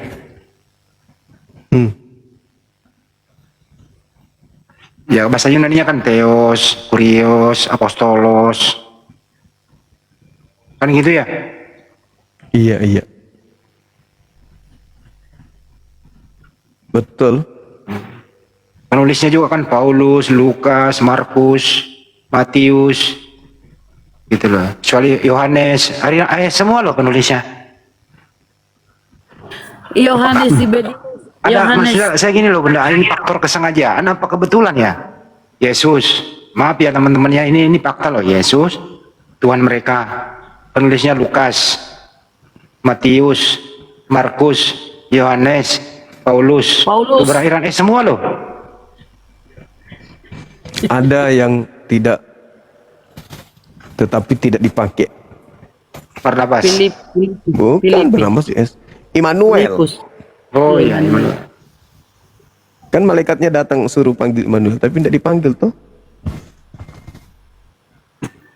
Tapi kalau kita lihat tuh ya, yang mereka paling iman, yang mereka iman itu Yohanes 1 nomor 1.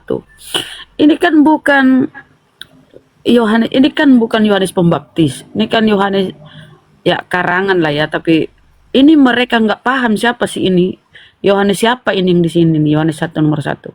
Yohanes Zebedius itu kan tidak mengenal apa ya? Beda jauh hanya dari Yesus. Kok bisa dia tahu itu pada mulanya? Pada mulanya. Mereka nggak berpikir ke situ. Jangan-jangan dia pikir Yohanes Pembaptis ini yang di nomor 1, Yohanes 1 nomor 1. Itu bukan ini ya teman-teman. Entahlah kalian tuh nggak mau belajar. Belajar tuh Dan tahu. tapi peristiwa itu guru tidak ada. Semua penulis menulis bahwa semua murid-murid kabur, melarikan diri. Jadi konsep tentang penyaliban ini hanya karangan belaka. Karangan yang diada-adakan gitu loh. Siapa saksinya ya? Semua melarikan diri. Tapi apapun itu Bunda Rama, teman-teman semua, kita harus toleran, kita harus menghormati keyakinan masing-masing gitu ya. Jadi arena diskusi ini itu bukan untuk mempermalukan seseorang, bukan untuk menyinggung iman seseorang, tapi diskusi akademik berdasarkan data tanpa adanya hujatan kan gitu. Nah itu, karena dengan demikian itu pasti ada orang akan menerima dengan baik kalau berdasarkan data kajian akademik gitu ya. Itu sih. Tapi selama ini kan ya banyak juga sih yang panjang bicaranya, datanya tidak ada gitu. Betul. Marendeng, saudara, selamat Ya. malam. Malam. Kristen kan? Iya, Kristen. Silakan, semangat bang. Oh iya. Boleh saya bertanya? Ditanya agama Anda apa dulu? Kristen, Iya, Kristen. Kristen. Silakan. Saya mau tanya ini bang, ada satu apa arti alif lam mim? Apa artinya alif lam mim ya bang? Ustaz Miftah bisa jawab itu. Akhi, Hah? Masya Allah ada guru dah. lanjut, enggak apa-apa. Saya lagi nunggu menu makan malam. Ini bang Marendek, itu ya. Jadi alif lam mim itu tidak ada artinya. Itu yang disebut dengan ayat mutasyabihat atau ayat munqati, artinya yang terputus-putus huruf gini ya analoginya. Kalau huruf A itu ada artinya enggak? Huruf A ada. Ya, huruf A apa artinya? Enggak ada kan? Itu jadi makanya kan disebut dengan huruf. Alif lam mim adalah huruf-huruf yang terputus. Yang namanya huruf kan enggak ada artinya. A, B, C. Itu analoginya sederhana. Jadi yang tahu hanya Allah Subhanahu wa taala gitu, saudaraku. Gampang kan? Tidak cuma sama tanya apa arti dari alif lam. Iya, iya yang tahu artinya itu hanya Allah. Yang tahu itu hanya pencipta, yang tahu itu yang hanya yang berfirman itu. Maka disebutnya kan ketika membacanya juga kan huruf. Alif, lam, mim, itu yang disebutnya juga huruf, namanya huruf. Enggak ada arti ya. Itu sama dengan abjad A, B, C, D. Betul. Nah, kalau kita di Islam tuh huruf hijaiyah. Huruf hijaiyah. Alif, ba, ta, sa itu gitu bang. Hanya abjad. Bang, itu nubuatan di Bibelmu tentang Yesus tuh kok imani apa enggak? Yesus penuh nubuatan. Dinubuatkan untuk mati menebus dosa gitu. Iya. Bang. Terus Silakan Gurunda. Ini saya kayaknya bagus ini anak ini. Baik. Tunggu ya, sabar. Ini pertanyaan sudah sering kita temukan dari sejak Facebook. Huruf-huruf atau ayat-ayat mutasyabihat di dalam Al-Quranul Karim. Kalau kita melihat apa yang diterangkan di dalam Al-Quranul Karim surah Ali Imran, Allah Subhanahu wa taala menjelaskan di sana, di mana penjelasan Allah ini justru sebagai bukti kebenaran kalau Al-Qur'an itu benar-benar adalah firman Allah. Kita lihat apa yang dikatakan oleh Allah di sana. Bismillahirrahmanirrahim. Huwallazi ansala 'alaikal kitaba minhu ayatun muhkamat hunna ummul kitab wa ukharu mutasyabihat. Fa'ammal ladina fi qulubihim zawgun wa yattabi'una ma tasyabah minhu ibtigha'al fitnah wa ibtigha'a ta'wili wa ma ya'lamu ta'wilahu illallah. Jadi ayat itu menerangkan begini. Dialah Allah yang menurunkan Al-Quranul Karim kepadamu wahai Nabi Muhammad. Di antara isi Al-Quran itu ada ayat-ayat yang muhkamat. Itulah pokok-pokok isi Al-Quran itu sendiri. Dan yang lain adalah mutasyabihat.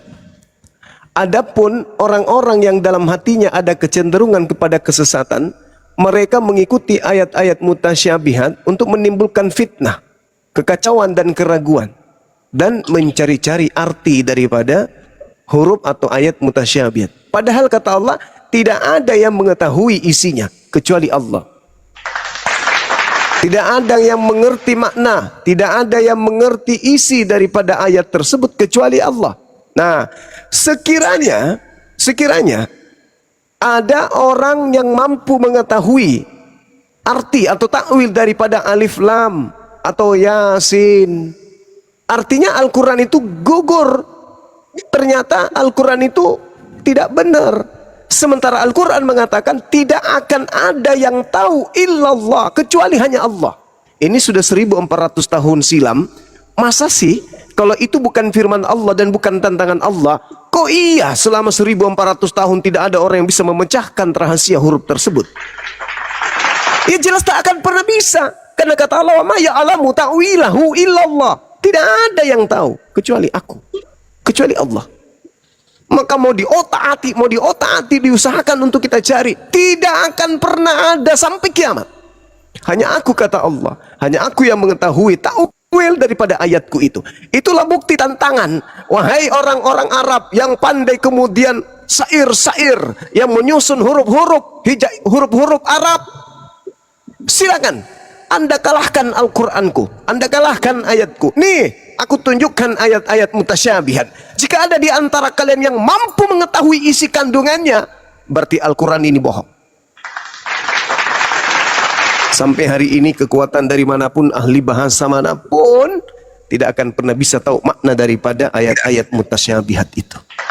Nah, itu diturunkan oleh Allah sebagai tantangan, supaya orang tahu bahwa meskipun kamu pandai bahasa Arab, kamu bisa ejaan-ejaan huruf-huruf Arab, tapi ketika berbicara mengenai kalamullah, bahasa boleh sama, tapi kandungannya tidak sama. Aku kasih kamu huruf-huruf, silakan kau artikan, silakan kau maknai, silakan kau takwil, kalau kau bisa. Apa kata Allah? Tidak akan pernah ada yang sanggup. Sampai hari ini terbukti tidak ada yang sanggup. Nah, muncul pertanyaan, apakah kemudian ketika ayat mutasyabihat ini tidak diketahui oleh manusia, membuat kemudian ajaran Islam itu kurang? Tidak. Oh, tapi kan kita nggak tahu maksudnya ayat itu, sehingga ajaran Al-Quran itu masih kurang karena tidak mengulas isi apa yang terkandung di dalamnya, sehingga umat Islam itu tidak sanggup untuk melaksanakan, mempraktikkan isi ayat itu. Kenapa? Karena mereka tidak tahu artinya. Salah. Justru ayat mutasyabihat itu sebagai penyempurna, dengan tidak diketahuinya takwil, isi makna kandungan yang ada di dalamnya mencerminkan kesempurnaan Islam sebagai ajaran Allah, bahwa seindah, sekuat, sehebat, secerdas, sepintar apapun manusia, dia tidak akan pernah bisa selevel pengetahuannya dengan Allah. Bukti huruf-huruf ini. Tak ada manusia pun yang tahu. Tak ada satupun manusia yang bisa tahu. Bukti bahwa pengetahuan Allah di atas pengetahuan manusia sepintar apapun. Kalau kita lihat di dalam sebuah dalil, apa yang tertulis di dalam Kejadian 1 nomor 8, di situ ada huruf V dalam ejaan Ibrani dengan nikut yang jelas. Dikatakan kara Elohim rakia samayim haya ereb haya boker yomi saini kara Elohim V. Ini V tidak ada manusia Yahudi satupun yang tahu artinya. Itu ada dalam bahasa original teks Kejadian 1 nomor 8 kalau nggak salah. Artinya bahwa ya jangankan Al-Quranul Karim, kitabnya Yahudi pun ada satu huruf di sana yang tidak bisa dimaknai oleh orang-orang Yahudi. Kara Elohim, Rakia Samayim, Haya Ereb Haya Boker, Yome Sainei, Kara Ilahim Fi, Ilahim Fi. Kata Fi ini tidak bisa dimaknai oleh siapapun. Orang-orang Yahudi, orang-orang Farisi, ahli kitab Tanakh pun tak sanggup untuk maknai. Artinya, jangankan Al-Quranul Karim, kitab mereka, saudara kita Yahudi pun, ada yang tidak terpecahkan rahasianya sampai hari ini. Berbeda dengan perjanjian baru. Kalau perjanjian baru, karena saya yakin bukan firman Tuhan, coba kita lihat di dalam Wahyu 19 nomor 12, tertulis suatu nama yang tidak diketahui oleh siapapun, kecuali oleh dia sendiri. Padahal ini adalah sesuatu trik. Kalau Anda lihat di dalam Wahyu, perjanjian baru, di situ dituliskan, ada tertulis suatu nama, di mana nama itu tidak ada yang mengetahuinya, kecuali dia sendiri. Wahyu 19 nomor 12. Tapi coba Anda lirik nomor 16-nya. Nama yang dimaksud di situ adalah Basiles, Basilaus, Korios, Epikorios. Jubah dan pahanya tertulis Raja segala raja. Pecah deh. Tadi katanya nggak ada yang bisa tahu kecuali dia sendiri. Ternyata kita seluruh Indonesia bisa baca juga makna daripada tulisan itu, yaitu Raja segala raja, Basiles, Basilaus, Korios, Epikurios. Kalau Al-Quran mengatakan tak ada satupun yang bisa mengetahui maknanya. Wa ma ya'lamu ta'wilahu illallah. Warrasikhun takkan pernah bisa fil ilmi yaquluna amanna bih kullu min indi rabbina wa ma yazakkaru illa ulul albab. Hanya Allah yang tahu. Tidak ada yang kemudian dapat mengambil pelajaran kecuali ulul albab. Nah, di sini Al-Quran menjelaskan tak ada orang yang bisa tahu makna daripada itu. Huruf itu, kata itu, tak ada yang bisa tahu kecuali Allah. Ikut-ikutan kitab Wahyu. Wahyu 19:12 juga mau ikut-ikutan. Apa katanya? Tak ada suatu nama yang tak ada seorang pun yang bisa tahu kecuali dia sendiri. Masa sih? Begitu kita baca nomor 16-nya. Nama itu tertulis Raja segala raja, Basiles, Basilaus, Korios, Epikurios. Ternyata nama itu semua orang tahu. Katanya tak ada yang tahu kecuali dia sendiri. Bang Suma pun tahu Basiles, Basilaus, Korios, Epikurios. Ya Bang Suma juga tahu. Ternyata raja di atas segala raja, tuan di atas segala tuan. Saya kira begitu saudaraku. Marendeng, Lauki, Mabela, Nakande, Asubolong, Polok. Nah lanjut.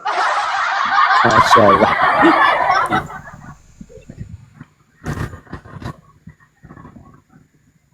Ya mungkin itu saja yang saya pertanyakan Bang. Karena Oke saudaraku, makasih sama-sama ya. Selamat belajar dan tetap semangat untuk mencari kebenaran. udah siap Bang. Cuma satu doang. Belajar lagi Bang Marinding, belajar lagi silakan. Masa cuma satu? Tapi gue pernah baca Daniel 5:25 Bang Juma. Gue bingung tuh, artinya apa tuh ya? Daniel berapa? Daniel 5:25. Daniel 5:25. Iya. Yang terkait dengan ini timbang. Bukan, maka inilah tulisan yang tertulis itu. Mene tekel uparsin. Maksudnya apa tuh? Menai tekel uparsin. Apa maksudnya itu Bang Andi? Kalau mene itu kan artinya apa ya? Mene-mene menyek-menyek mungkin. Kalau bahasa Jawa kesini kalau bahasa Jawa itu kalau Jawa Pak Bang Jul. Oh. Mene, mari kemari. Kalau bahasa Jawa bahasa Indramayu. Bahasa Jawa itu merene. Mene-mene-mene. Apa artinya itu ya? Tekail, uparsin. Ketimbang. Tekel Itu di atau Daniel. ketimbang. Kalau Gimana uparsin itu Daniel? artinya dipecah. Aku nggak tahu kalau yang lain. Kalau mene tekel uparsin itu ketimbang dipecah. Maksudnya ketimbang itu apa ya? Udahlah, jangan dibahas karena memang Mene-mene tekel uparsin. Lagian Bang Andi kan. Tapi dapat aja itu Bang Andi itu dapat. Itu Ada juga materi nih. lama itu. Materi ada lama juga itu. nih. Banyak Yesaya 28:13. Ya saya 28:13. berapa? Yesaya Coba dibaca. 28. Maka mereka akan mendengarkan firman Tuhan yang begini. Harus ini, Begitu. harus itu, mesti begini, mesti begitu, tambah ini, tambah itu. Iya. Tambah bingung lah. Iya. Di 11 sama 13 itu ya Bang Andi ya. Iya. Kalau di perjanjian baru Matius 28:16 ada si Anu. Aduh, parah. Tapi yang bagus yang itu yang Daniel 5:25 itu. Karena dia kayak lagu India yang saya ciptakan dulu. Itu bahasa apa ya? Mirip-mirip bahasa India, lagu India yang saya ciptakan. Pernah aku ciptakan lagu India? Makanya itu pendeta itu jarang tuh mau nanya alif lam ha dan seterusnya itu kepada umat Islam. Boleh dia nanya, tapi dia harus menerima jawaban. Pernah dulu ada ya yang dia nanya itu, terus ditanya balik. Jawabannya apa? Jawabannya apa yang jawabannya Banyuma yang dipakai. Tapi jawaban Banyuma itu dibantah dulu, hanya Allah yang tahu. Terus kemudian setelah ditanya mengenai apa yang ada di Bible, jawabannya hanya Tuhan yang tahu. Padahal dia nggak suka hanya Tuhan yang tahu itu loh.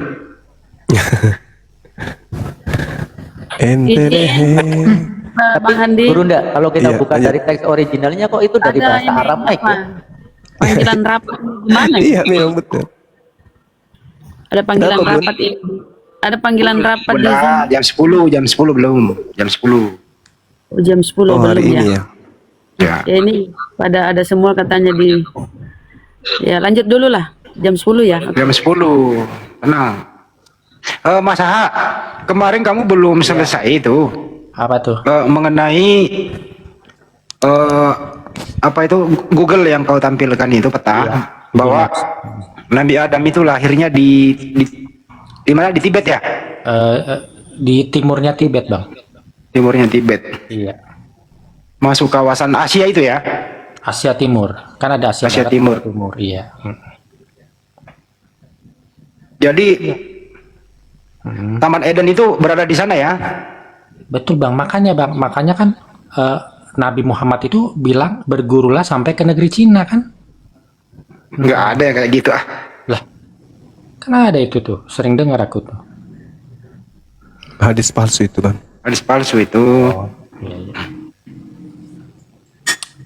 Aku tadi mau nanya apa jadi lupa ya. Mene-mene tekel eversin.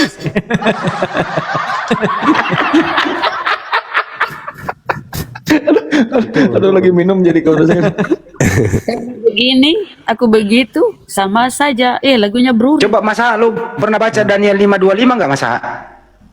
Iya tahu mene-mene tekel uparsin itu.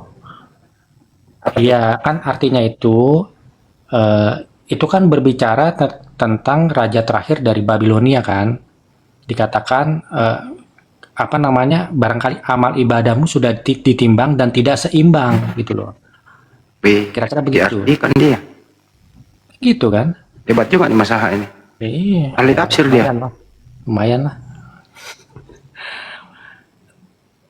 Ya udah Bang, aku turun lagi, lupa tadi mau nanya. Ntar dulu saya baca dulu, lalu dengerin. Maka inilah tulisan yang tertulis itu, mene tekel uparsin. Itu bahasa apa itu, Mas Ha? Aku nggak tahu itu Bang. Mungkin Oh. Kayaknya kok ahli bahasa. iya, yang pasti bukan bahasa Semitik ya. Soalnya kalau bahasa Semitik kan pasti siapa sih nama rajanya itu Belsazar atau Bersazar ya? Itu harusnya ngerti. Cuman dia kan nggak ngerti deh. Nggak tahu bang, nggak tahu. Oh, nggak tahu bahasa itu, tapi kok bisa artikan? Ya kan itu kan ya yang menerjemahkan itu kan siapa itu? Daniel ya kalau nggak salah ya. Justru ini nggak ada terjemahannya. Itu bahasa roh, Bang Hadi. Ada terjemahan kok itu. Ada bang. Tuh, Yang tahu itu luga, ada luga. bang. Coba baca lagi di bawahnya deh. Ada kok itu. Benar amat deh yang baca deh. Oh ya tadi itu pertanyaan. Daniel berapa itu Bang Masaha? 25. Daniel 5:25. Daniel 5:25. Kalau aku begini, maka inilah tulisan yang tertulis itu. Mene tekel ufarsin. Mene tekel ufarsin. Itu bahasa apa ya? Bahasa Rusia. Kalau di teks originalnya Aramai gitu. Orang. Opas Ogi, Kristen. Ogi ya. Wah, lontara Ogi. Assalamualaikum warahmatullahi wabarakatuh. Waalaikumsalam warahmatullahi wabarakatuh. Assalamualaikum warahmatullahi wabarakatuh. Ada pula yang bilang di bawah mantra. Gurunda, assalamualaikum. Bang Handi, Bunda Rama, semuanya. Waalaikumsalam warahmatullahi wabarakatuh. Iya, itu aja. Terima kasih diizinkan naik. Mudah ini kasih di Gurunda, makanya izin naik. Bunda, terima kasih. Assalamualaikum warahmatullahi wabarakatuh. Waalaikumsalam warahmatullahi. Masya Allah ya, beliau hanya ingin menyapa Gurunda. SJ ya, Kristen saudara SJ ya. Ada lagi satu itu tadi, aku begini, aku begitu. Di mana lagi tadi Bang Handi? Di Yesaya Saya 28:13. 11 sama 13 sama ya. 10 sampai 13 deh. Iya. Kita baca lah ya. 10. Oh, ini Sampai 13. Harus ini, harus itu. Mesti begini, mesti begitu. Tambah ini, tambah itu. Mama apa ini ya? Oh, bahasa asing. Bahasa apa kira-kira ya? Aku begini, aku begitu. Kata Bruri. Mungkin dia terinspirasi dari Bibelnya ya. Harus begini, engkau begitu. Sama saja. Itu mau beruri, janganlah. Itu abang yang tadi bagus pertanyaannya loh. Apa namanya? Iya kan, aku aja nanya ke Tuhan ya kan. Siapa nama Tuhan sama lokasi Taman Eden tuh dikasih tahu. Masa udah 1400 tahun umat Muslim nanya alif lam mim apa artinya nggak Yang jadi masalah di kau, Masaha. apa? Yesus tidak pernah menjanjikan keselamatan. Untuk Kristen nggak pernah. Kau aja yang klaim-klaim saudara ya. Yesus itu juru selamat bagi orang Israel. Nggak pernah kita temui data di Bible Yesus juru selamat bagi Kristen. Kau aja nih terlalu berangan-angan. Coba tunjuk data satu di mana Yesus mengatakan bahwa dia adalah juru selamat bagi Kristen. Coba kasih satu aja. Kalau nggak ada satu sepotong. Harus tersadar loh. Ayo. Jawab Ya, Masaha. Yesus menjanjikan keselamatan bagi Kristen. Iya. Silakan. Iya kalau Yesus untuk cuman Bani Israel ya kan, udah disalib nih, jadi tapi cuman untuk Bani Israel. Pertanyaan saya, di mana Yesus berkata dia juru selamat bagi Kristen seperti keimananmu? Tuh, imanmu kan gitu. Yesus adalah juru selamatmu. Sekarang mana konfirmasi dari Yesus? Dia juru selamat Kristen. Coba. Itu jadikanlah semua bangsa muridku. Pernyataan Yesus juru selamat untuk Kristen. Nggak ada di situ kata Kristen. Coba mana? Yesus berseru, berkata, bersabda bahwa dia juru selamat bagi Kristen. Atau data di Bibelmu Yesus juru selamat bagi Kristen? Ya, Kristen itu kan murid-murid pertama Yesus, yang ke-12 murid Yesus. Saya tanya data Yesus juru selamat bagi Kristen. Kalau kita baca di Kisah Para Rasul, Rasul ya, atau di Ibrani, kok aku lupa. Yesus juru selamat bagi orang Israel. Di kisah para rasul coba. Bunda itu udah tamu Kisah di para sana dulu. rasul. Itu dulu kau, karena kalau kau ku tengok kalau naik, aduh ngeyel kau minta ampun. Coba akalmu dulu ini kan bang. Cari tahu di Bibelmu, Yesus itu juru selamat bagi siapa sih? Banyak klaim-klaim crowd, paling Ya, semata. Yesus itu bukan cuma buat orang Kristen, buat semua keturunan Adam. Bukan, saya nggak tanya tentang yang lain. Kau kan Kristen, saya ingin tahu. Ya. Karena kau mengatakan Yesus juru selamatmu. Sekarang mana konfirmasi dari Yesus bahwa dirinya juru selamat bagi Kristen? Jadikanlah semua bangsa muridku itu loh. Nggak ada di situ kata Kristen. Bagi Kristen. Kristen itu kan pengikut Yesus. Jadi Kristen pertama itu ya ke-12 murid Yesus gitu. Aduh, Mama di mana murid Yesus mengajarkan Kristen, saudara? Nggak ada. Nggak ada. Pertama kali di Antioquia, di kisah para rasul, Paulus lah yang menyebut murid-muridnya Kristen. Nah, kau Bunda. ini jadi Kristen, kau mengikuti Paulus. Iya. Sebelum jadi namanya Kristen itu, namanya itu adalah murid-murid Yesus gitu atau Nggak ada data Hawariun. itu. Nggak ada. Oh, Itu Rio, loh. enak kali kau. Lah, Congormu Bunda, masa, congormu. Saya minta data di mana Yesus mengajarkan atau murid-muridnya lah mengajarkan Kristen. Coba. Mana? Mana pengajaran Petrus bergereja, pengajaran Petrus itu supaya kau makan babi. Ayo, supaya kau berkulub. Petrus, Babi. dia rasul bagi Bani Israel dan dia untuk orang-orang yang bersunat. Kalau Paulus, dia rasul untuk di luar Bani Israel dan untuk orang-orang berkulub kayak kau. Jadi kalian itu fix pengikut Paulus, saudara. Bukan pengikut Yesus. Klaimmu aja, klaimmu aja bahwa kau pengikut Yesus dan Yesus juru selamatmu. Gak ada data di Bible ya teman-teman. Mereka ini menipu dirinya sendiri. Mereka memperbodoh dirinya sendiri, kawan. Kita minta data nggak satu pun. Mario, selamat malam saudara. Mati kutu kan kalau saya minta dalil-dalil itu.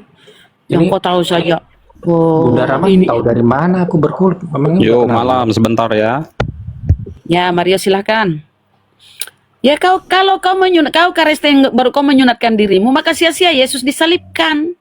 Jadi kau itu serba salah. Kalau kau sunat, kau mengingkari ajaran Paulus. Oke, jadi kalau menurut Islam yang benar yang mana nih? Yang disunat atau tidak disunat? Jangan ke Islam karena kau Nah, kafir gimana? Kristen. Ya kau harus ikuti Paulus. Paulus berkata kalau kau menyunatkan dirimu, masaha sia-sia Yesus disalibkan. Tidak seorang pun dibenarkan karena melakukan hukum Torah. Ya. Jadi kalau kau menyunatkan dirimu itu ya cari lagi kulub, sambung kulubmu itu kalau kau jadi Kristen. Karena kata Paulus, sia-sia Yesus disalibkan kalau kau menyunatkan dirimu. Cari kulit-kulit ayam bisa kau sambung itu. Umat Jadi Islam nanti sia-sia dong tumbuhnya itu. disunat dong. Iya kata Paulus. Kata Paulus. Umat Islam sia-sia disunat. Lah kita bukan pengikut Paulus. Bibelmu, di dalam Bibelmu 13 surah-surah Paulus. Ya kan? Paulus kan rasulmu. Kau harus mengikuti dia. Kalau kau mengikuti Paulus, ya jangan sunat. Ajaran Paulus itu kabur. Besar kafir. Laknatullah. Kalau naik kayak di bilang teler kalau naik. Pertanyaannya saja, keluarga Tuhan lah segala macam. Mario silakan saudara. Ini kalau ini Bang Syahroni Muslim atau Kristen ini Bang Syahroni? Bentar, mungkin Pak Mario ini dia mau persiapkan headset, dia mau diskusi dengan Gurunda. Saroni, kayaknya Islam kau Tunggu Saroni. sebentar ya. Sabar. Kasih 5 Siap, menit. Oke Bang, siapkan data-data Bang ya, ini keren ini Pak Mario kayaknya pendeta ya Bang ya.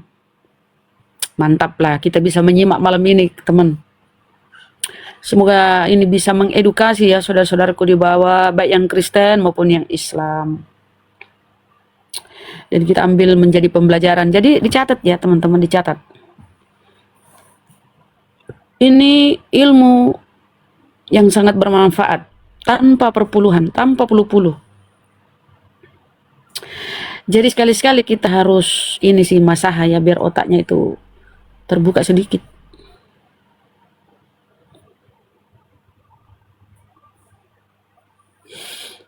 Mario Bros, Nintendo, apa ya? Nintendo, PlayStation 1, PS1, PS2, PS3. teng teng teng teng. Nah, kalau Mario kan Mario teng teng teng teng teng teng. Iya, Bang Mario ini diminta ditunggu 5 menit ya teman-teman, sabar. Bang Mario menyempatkan headset, speaker, data-data. Sepertinya ini pendeta loh. Karena suaranya ini agak wibawa gitu ya. Terbiasa dengan perpuluhan teman-teman.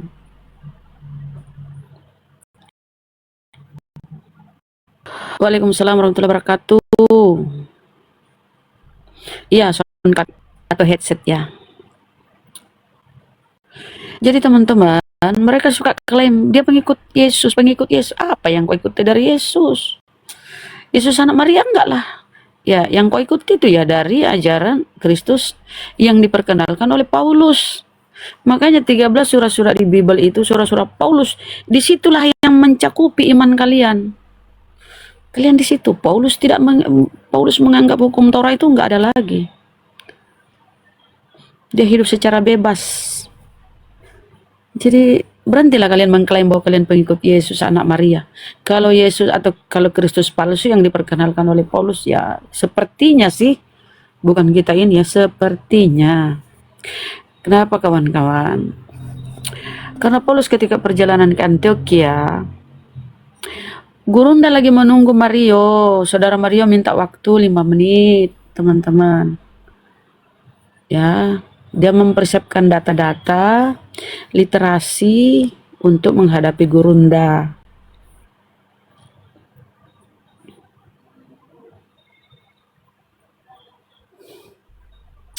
Tapi untuk mengisi waktu teman-teman. Jadi ajaran Paulus dan ajaran Yesus ini kalau dari kacamata kita membaca Bible ya. Bukan kacamata kuda ya teman-teman. Ibaratnya 2 sisi mata uang ya. 2 sisi mata uang. Nggak bisa menyatu. Bertolak belakang. Saling membelakangi kan 2 sisi mata uang itu kan saling membelakangi. Nggak bisa menyatu, nggak bisa berbarengan. Itulah ajaran, ibarat ajaran Paulus dengan ajaran Yesus. Udah berapa ya? Udah berapa menit ya teman-teman? Pak Mario masih ini? Akang, mana suaramu Akang? Akang ini. Kang?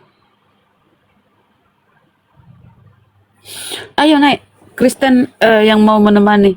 Acil Yani naik. Acil Yani naik yuk. Nih, ku jambak kau ya, saudara ya. Naik yuk. Yang merasa pintar naik yuk. Mana nih Akang? Kang. Ustadz, ada suaraku Ustadz? Aman Bunda, aman. Ya sabar ya teman-teman. Jadi Pak Mario ini sedang mempersiapkan segala sesuatunya, baik itu perlengkapan maupun dalil-dalilnya, termasuk juga dalih ya.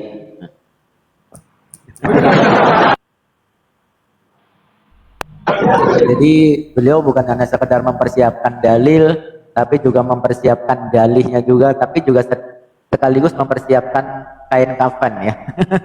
Untuk mempersiapkan. Karena Ustadz, kalau di luar Katolik itu, mereka itu biasanya bebas menafsir ya. Jadi sesuai tafsiran mereka masing-masing. Makanya banyak denom di luar Katolik. Kalau Katolik itu ibarat organisasi harus berlandaskan dipatikan sana di Roma. Semua itu kebijakan Paus. Tapi kalau Protestan bebas, mereka bebas menafsir setiap kepala. Makanya denom itu ribuan, puluhan ribu denom. Di samping itu kan yang menjadi permasalahan vital juga di mereka itu kan tidak menggunakan kaidah-kaidah keilmuan masalahnya, gitu kan? Mereka itu mengabaikan disiplin keilmuan yang memang sudah disepakati gitu kan? Itu yang menjadi persoalan penting juga kenapa mereka itu ya kebingungan sampai saat ini. Terutama kalau berbicara masalah ketuhanan. Waalaikumsalam warahmatullahi wabarakatuh. Pak Mario belum ini ya. Oh. Sorry lama. Oke, siap. Kami siap menunggu Bang. Oke, selesai. Masyaallah, mantap.